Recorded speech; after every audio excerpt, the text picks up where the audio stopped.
Good afternoon, everyone. Can you hear me okay? I'm Eulogys, aka Greg's wife, Asa's mom, and very fortunately for me, Barbara's daughter-in-law. I'm going to begin by sharing some words from a beloved friend, Martha McNeil Downs, who's unable to be with us today, sadly. She writes, on the coldest day of the year in 1967, Glenn and Barb, Steve and I, all four moved into our brand new houses right next to one another on Victoria Drive and lived there for 42 years. It was a fortuitous accident of events that led to so many happy times that we became family along the way. They helped us with the yard, laid out and helped build a brick and sand upper patio for us. They even put up with the bamboo without complaint, even though it spread into their yard. We never had any quarrel with them. I tried to keep the bamboo trimmed in the spring, but Glenn just dug a trench along the way. Besides the house, they included us with a wonderful asparagus patch. But beside these physical improvements, they also strengthened us with our hardest life challenges. And we also played at home and on many trips. Our first few days away were to a Musser family picnic at the pond on their Storybook farm in Pennsylvania. We first had their special barbecue sauce and their own sweet corn, but also had some time traveling along with Glenn's dear parents and into a whole different way of life from ours. Later, we went to Oil City with the flickering gas street lamps, hikes along the Little Grand Canyon of Pennsylvania, and a woodsman's carnival, like nothing we had ever seen before. Later, on a trip to Bar Harbor, Maine, with the wonders of Arcadia National Park, we stopped at Booth Bay Harbor 4 nights in an ocean house. We went twice to the Southwest. Barbara would film out the window so Steve could see the scenery because he slept through so much. Once we went to Glacier in Canada on a 4,000-mile trip. I went on special walks to the tea house at Lake Eulogys because there was food there. Barbara was unafraid. She struck out with Glenn on a steeper, harder way and did not complain. Once, Barbara drove us while Steve and Glenn rode a little train from Durango to Silverton. We had a grand time. Then a day or so later, Barb realized something was bothering me. So she just showed up with the car and took me off to a lovely dinner by ourselves. She had birthday dinners for me. Often we had a special smoked turkey with all the trimmings. She rolled my hair, she sewed for me. When daughter Ashley was expecting Katie, she had 3 showers in one because I had different sets of friends coming. We always had a Christmas evening with Ashley and the family. For one, she made Katie a Red Riding Hood outfit when she was just a toddler.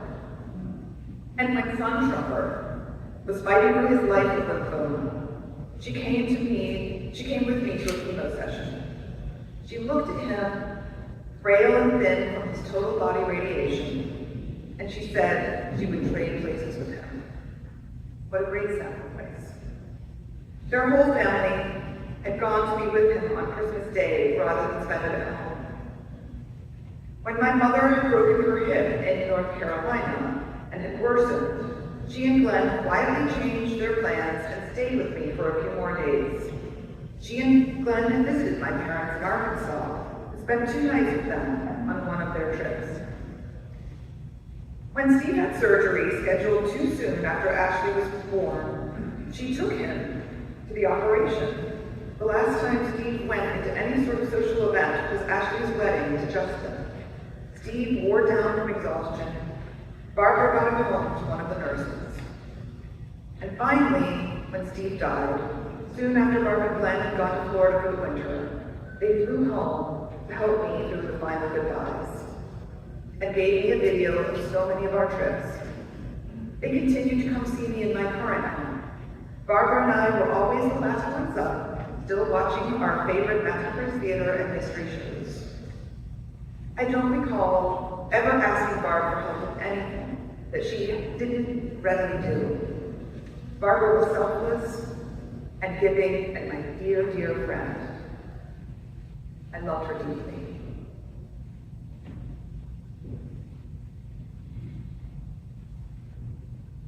I knew Barbara would be a hard act to follow.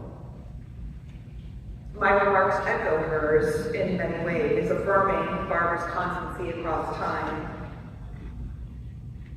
As she was with Martha, Barbara was invariably generous and subtly thoughtful with me. Greg and I were full-fledged adults when we met at 36. And given our age and our desire for a child, our relationship cemented in part of that. We met in summer, June of 2025, when Barbara and Glenn were on one of their epic RV adventures. Greg encouraged me to start emailing with Barbara. So from the start, we were excited to meet one another. When we did, on what to me is now an infamous first dinner with Greg's parents, Glenn announced it was up to me to save the Musser line the first time I met him. No other boys had been born to the family in a generation. Barbara made no plans. She was easy and kind. After Rick and I bought our house, Glenn and Barb visited often, throwing themselves into helping out. They would come and set up their stations, Glenn with his laptop and Barb with her sewing machine, and get to work. For example, on the day before our wedding, Barbara made her famous lasagna, and Glenn washed the exterior windows of our house to prepare for guests. Acts of service was Barbara's love language. She cooked for, cleaned, clothed, and cuddled baby Asa. Barb and Glenn had waited for grandchildren for a long time. When Avery arrived, followed by Luke and Asa, they were raring to go.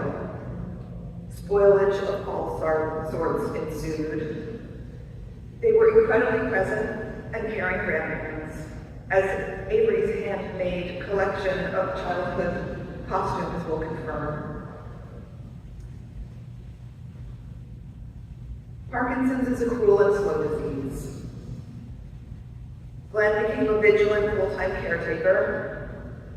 As the disease took its toll, Barbara was less mobile and less communicative. I missed her voice long before she was gone. And of course, I miss it still.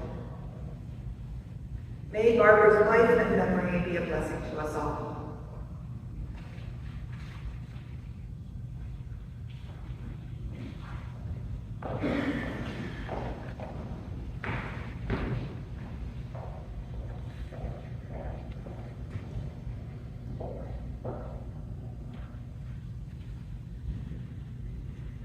Hello everyone. Most of you are probably familiar with me.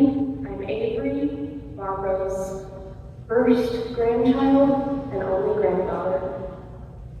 I didn't write a whole lot, but it all comes from the heart, and it's pretty much everything I needed to say. When Nana was in hospice, I told her that she taught me what love is, and I know every word.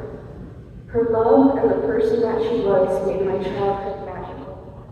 With custom-made princess dresses, homemade cookies, and trips to Disney parks, or even the times where she just played with me when I was little. Nana taught me many other things, like how to sew and curl my hair. But most of all, she taught me how brave it was to choose to be gentle and kind in a world that can be tough and cruel. Although she may be gone from this earth, I know my Nana is always with me because she is the love in my heart, the memories in my head, and the joy in my soul.